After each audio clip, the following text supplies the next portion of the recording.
Have you ever stopped to think about the last time you went to the cinema? Was it last week or perhaps last year?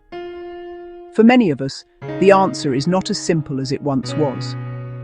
The very act of watching a film has undergone a quiet, yet profound, transformation. In our modern age, the silver screen is no longer confined to the grand, darkened halls of a local picture house. It now glows brightly in our living rooms. It glows on our laptops. It glows even in the palms of our hands. This is the new world we inhabit, shaped by giants like Netflix, Disney+, Amazon Prime. They haven't just changed the rules, they've built an entirely new stadium. The change feels both gradual and sudden. It crept up on us, one subscription at a time. Picture a classic montage from an old film. Decades ago, families would dress up for a night at the pictures. It was an event, a communal ritual. Now imagine a different scene.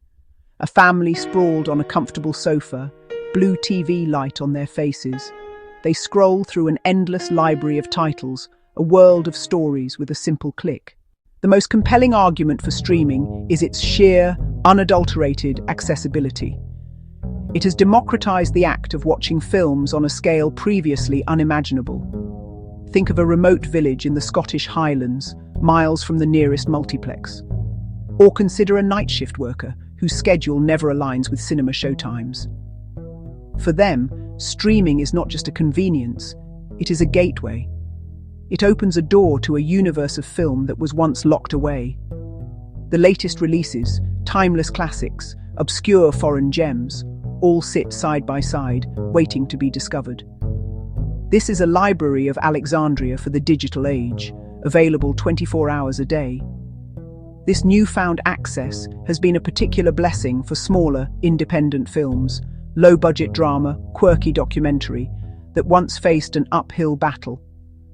Now, a platform like Netflix can acquire such a film and present it to millions of subscribers across the globe instantly. A modest British film might find a passionate following in Brazil. A Korean thriller could become the most talked-about movie in America. This connection, matching a unique film with its perfect audience, is one of streaming's quiet triumphs.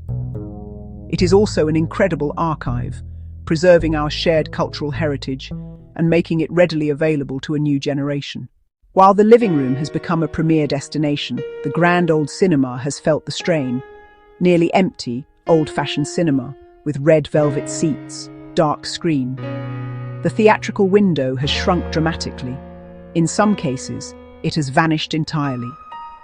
Studios, seeing the vast subscriber bases of platforms like Disney+, are increasingly tempted to launch their major films directly into the home. This creates a difficult predicament for cinema owners. Their primary product, exclusivity, is being eroded. The once unmissable trip to see a new blockbuster is now just one option among many, and often the less convenient one. The big screen event feels less common. There was a buzz, a sense of collective anticipation. That energy is harder to generate when the same film is also available to watch in your pajamas. The cinema is at risk of becoming a venue reserved only for the most colossal, effects-laden spectacles. Superhero epics, sci-fi sagas, mid-budget dramas, thoughtful comedies, adult-oriented thrillers are increasingly finding their primary home on streaming services instead. When a director knows their work will predominantly be viewed on televisions, tablets, phones, it can influence their creative choices. We risk losing the cinematic scale and ambition. The art form itself may be subtly diminished. Even as cinemas face immense economic pressure, the global pandemic that began in 2020 was not the cause of this shift, but it was a powerful accelerant. It was like a sudden, forceful gust of wind behind a ship that was already sailing towards a new shore. When cinemas across the world were forced to close their doors for months on end, the entire industry had to pivot. Studios with finished films sitting on the shelf were faced with a choice: wait indefinitely or embrace the digital frontier. Many chose the latter. Blockbusters originally destined for a grand theatrical debut were suddenly premiering on streaming services, sometimes for an additional fee. This period fundamentally rewired our viewing habits. What was once a necessity quickly became a preference for many. We grew accustomed to the comfort, the cost-effectiveness, and the safety of our own sofas. When cinemas eventually reopened, they found the landscape had changed. They were competing with the powerful inertia of a newly formed habit. The question was no longer, what's on at the cinema, but is it worth going out for? Parents discovered the convenience of launching a new animated feature at a moment's notice. The ability to pause for a bathroom break or re-watch a favorite scene made streaming an incredibly attractive option, a significant blow to cinemas.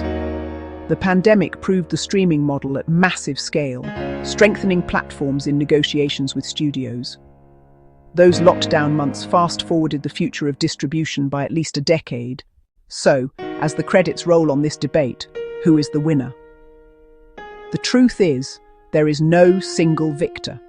To declare streaming the outright winner would be to ignore the enduring power of the cinematic experience. To claim the cinema will vanquish its new rival is to deny the fundamental shift in our culture. We are not heading towards a monopoly, but towards a hybrid future. The challenge and the opportunity lies in finding a harmonious balance between the two. The cinema must evolve. It must lean into its unique strengths, special events, director Q&As, classic festivals, anniversary screenings, and the ultimate viewing experience: perfect sound, pristine projection, comfortable seating. For the epic blockbusters and visually stunning auteur pieces, the big screen will always remain the definitive format. At the same time, streaming will be the engine of choice and creativity, a home for daring series, intimate dramas, quirky documentaries, and foreign language gems. It gives filmmakers a canvas for long-form storytelling, allowing character arcs and complex plots to unfold over many hours. It champions diversity, giving a global platform to voices that might otherwise go unheard. Imagine a world where a filmmaker can choose the best path for their project: a grand exclusive theatrical run, a global streaming launch, or a hybrid model. In this new era, the real winner is the art of film itself, more varied, accessible, and vibrant than ever before.